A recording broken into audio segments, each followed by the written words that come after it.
What's going on YouTube? It's me, Mark Robertson. I am back and I am ready to do more Kings content. I know it's been months, but you know what? It's time to get right back into it. I hope you guys truly enjoy this one. This is going to be, like I said on Twitter, my first installment of the 2018 NBA mock draft. Please make sure to hit that like button. Let's get up to, I don't know, maybe 25 likes. That'd be great.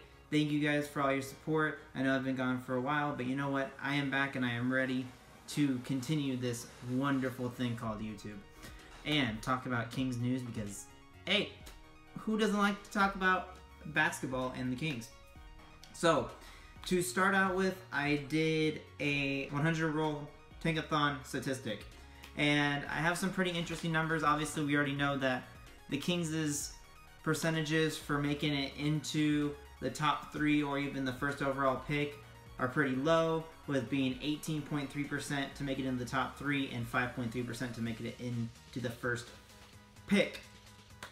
But let's get into my overall statistics of a roll of 100 to see what I ultimately got. So to start out, we're gonna start out with the worst one to the best one.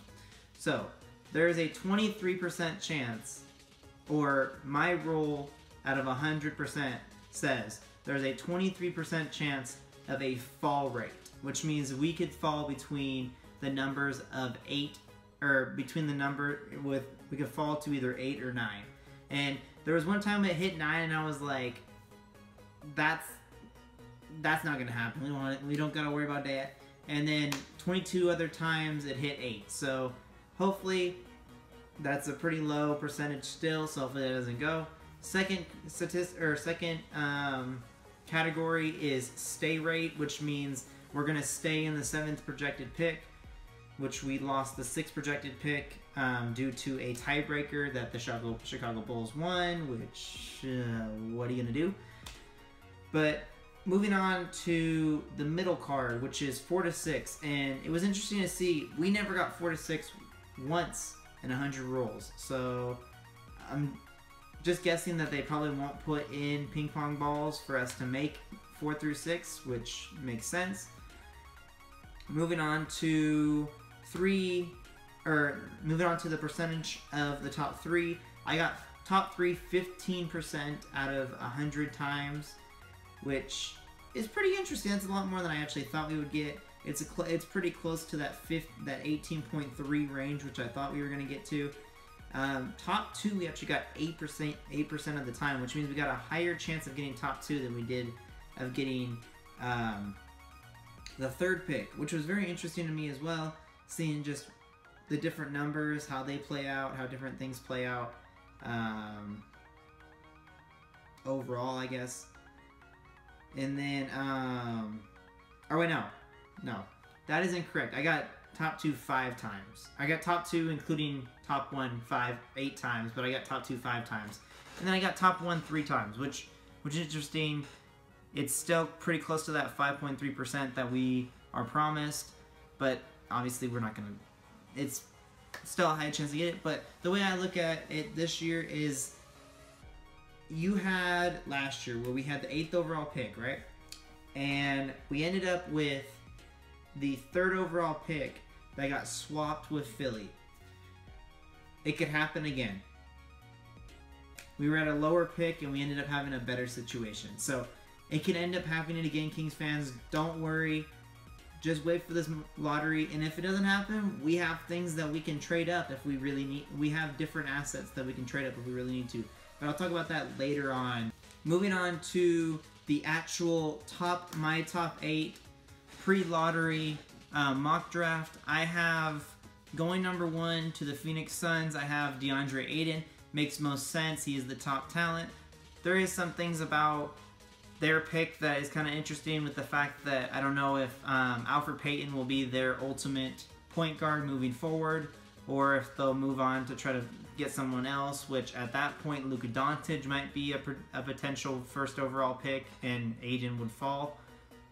But Ayton, coming out of Arizona State with a very good, promising season, had 20.1 points a game, scoring 61% from field goal range, 34% from 3, and 73% from free throw range. with 11.6 rebounds, 1.6 assists, and 1.9 blocks. Obviously, his offensive game was huge this season for Arizona State, but his defensive game will hopefully grow and grow as he plays in the NBA. My notes are, like I said, he's a perfect pick for this team, a good young team. A good young Aiden could fit in pretty well in that starting lineup with Josh Jackson and Devin Booker. But like I said, also, Luka Doncic could be a great option for them to go and grab so that he can play point guard, with Devin Booker playing shooting guard and having Josh Jackson play small forward. So that could be two different picks. But moving on to Memphis, talking about Luka Doncic, if Phoenix takes Aiden, Memphis better take Doncic. At this point, Tyreek Evans is on his way out.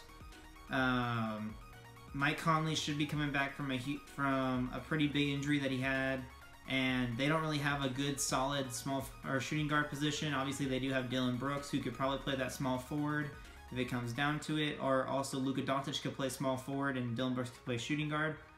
But this is what Luka Doncic's numbers were for the season. He played for Real Madrid, and he's coming out of Slovakia, scoring 14.8 points a game, 46% from field goal range, 30.4% from three, and 60.5% from free throw range.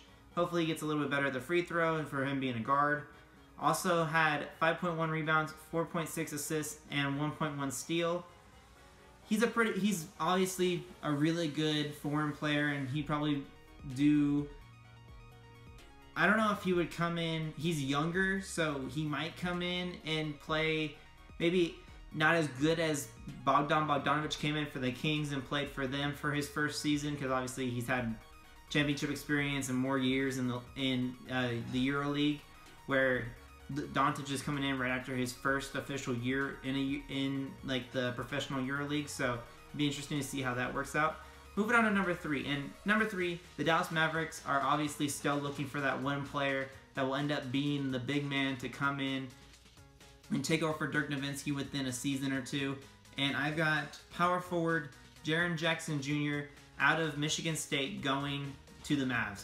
And it works best because his 6'11" body, 262 pounds frame would work perfect in the post, not only getting his blocks, which he averages 3 blocks a game, leading the NCAA as one of the higher ranking block leaders, and then also being able to play in the post with not only Powell and Dirk. It could be a good player to play under Dirk until he retires, and then they can move him up and he can play more solid minutes, because Dirk is most likely going to be out, if not next season, the season after that. We'll just have to wait and see how everything plays out for that. Moving on to number 4, and this works best because Atlanta would either have the choice between JJJ and Marvin Bagley Jr. or Marvin Bagley, and at that point, if JJJ is gone, you choose the other main power forward, and that's Marvin Bagley out of Duke, scoring 21 points a game, hitting 61% from field goal range, 39%, almost 40% from 3-ball, which is crazy for him, or for a very, very young, probably should be a senior right now, basketball player out of Duke. 62.7% from the free throw range, averaged 11.1 rebounds, 1.5 assists, 0.9 blocks, and 0.8 steals. And he would fit so well with John Collins in the post. Him and John Collins would wreck those lower division East teams to start out with, and then as they grew together and became a very defense-worthy front court, and also very good off the pick and roll and good shooters, you could be seeing a really good front court in the East out of those two. Just like how Paul Millsap and Al Horford became really big for the Hawks a few years ago. Moving on to number 5. And number 5, the Orlando Magic are interesting because obviously they do need a point guard. They are very low on point guard with having Sheldon Mack and having DJ Augustine to run their point guard position. And it'd be very beneficial for them to take Trae Young at this point, coming out of the University of Oklahoma in his freshman year, had 27.4 points a game, shot 42.2% from the field, hit 36% from 3 and 86.1% from free throw range, with 8.7 assists to go along with a few of his games where he had 15 to 20 plus assists, 3.9 rebounds and 1.7 assists. The one thing about Trae Young that I have to say is he was really good at the beginning of the season, but he just started fizzing out like I thought he would, being really good at the beginning, and then just started like teams finally started to figure out how to play against him. And then I hope that he doesn't come into the league and have Jimmer syndrome, which I call it, when a player is a really good shooter in college and then comes in and is just really bad as a shooter in the NBA. But at this point, they would have to take Young. They need Young. They need a point guard to play that position for them. And I don't know if I really see them taking Young this high, so they might trade down. And I have a few questions to ask you guys about that, and a poll that you guys can run at the very end. And I have a trade with the Kings that would end up making it so they're in that right position to draft Trae Young. Moving on to number 6, and I have obviously Chicago fans have been trolling people on Twitter, showing pictures, showing where he's been, showing what is happening, and Chicago Bulls would be stupid to let Michael Porter Jr. slip through their fingers, and so I have him going at number 6, small forward, out of Missouri. Only got to play 3 games this season because of a back injury that took him out, but he did have comparisons to Kevin Durant, and his scoring and his rebounding game is huge, and this would be huge in this league. Had 10 points a game for those 3 games, 33.3% from the field, 30% from 3, and 77.8% from the free throw range, with 6.7 rebounds, 0.3 assists, 0.3 blocks, and 1 steal. With a team that already has a core with Levine and Markkanen, he would play really well at that small forward position, and I see it. I see that's where they would be, and at that point I'd be like, thank you, tiebreaker. But what are you gonna do? I still don't believe that, for anybody that believes that just because you work out with a team doesn't mean that's the team you're gonna go to. Just telling you right now. And a little bit of a trolley thing. CJ McCollum worked out for the Kings. We didn't draft him that year. Just saying. Moving on to number 7, and that is the Sacramento Kings. With not having any big players to go after at this point, you would go for the best player, and I would take center Mo Bamba out of the University of Texas, scoring 12.9 points a game, 54% from the field, 27.5% from 3. I did see on Draft Express that he did hit 9 straight threes with a pretty good-looking shot. Very smooth shot that he's been working on since the season ended for the NCAA.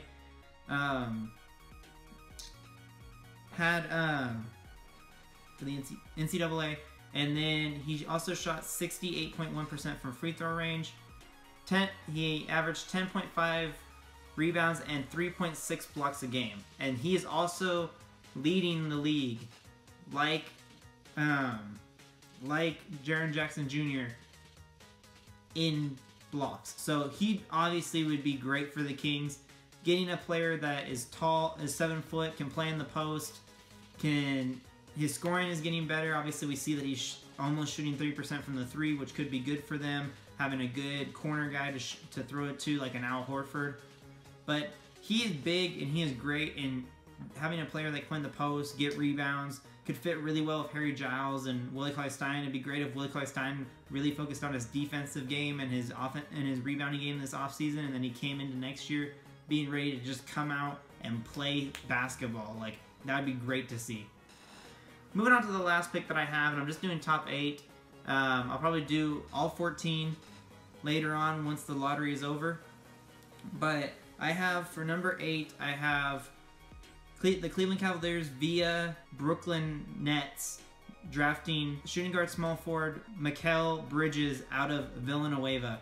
He averaged 17.9 points a game, 51.4% from the field, 43.5% from 3, which is huge, 85.1 from free throw range, 5.3 rebounds, 1.9 assists, 1.1 blocks, and 1.5 steals. And this kid's coming straight off of helping Villanueva win that NCAA championship, or finals championship, and this Cavs team is very interesting.